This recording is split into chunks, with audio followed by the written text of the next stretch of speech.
Hello বন্ধুরা, তোমাদের জন্য একটা মজার ভিডিও নিয়ে এসেছি। মজার না বলতে গেলে কিভাবে সুতো থেকে কাপড় তৈরি হয়।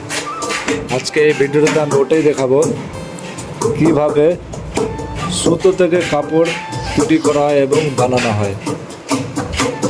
তা দেখার জন্যে আপনারা পুরো ভিডিওটা দেখুন, তারপরে আপনারা বুঝতে পারবেন কীভাবে সুতো থেকে কাপড় তৈরি করা হয় এবং কাপড় থেকে সুতো থেকে কীভাবে কাপড় তৈরি হয়ে কীভাবে কী হচ্ছে সেটা আপনারা পুরো ভিডিওটা দেখলে বুঝতে পারবেন।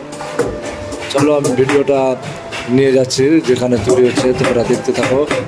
যাচ্ছি যেখানে কারখানাটাতে, যে কারখানাতে কাপড় তৈরি হয়, এরা পুরো দেখতে পাচ্ছ পুরো কোম্পানি। এখানে কাপড় তৈরি হয়, লেহেঙ্গা তৈরি হয়, অনেক কিছু তৈরি হয়।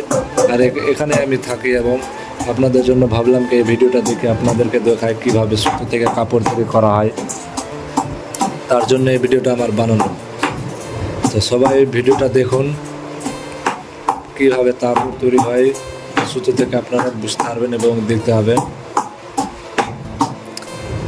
চলো দেখতে থাকুন, যাচ্ছি নিয়ে তোমাদের।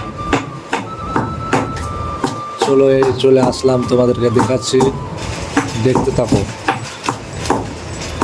দেখো কীভাবে কাপড় তৈরি হচ্ছে, মেশিন থেকে কীভাবে কাপড় তৈরি হয় এবং সুতো থেকে কীভাবে কাপড় তৈরি হচ্ছে দেখতে থাকুন। এখানে ভাইগুলো আছে, সবাই কাজ করছে এখানে, দেখো।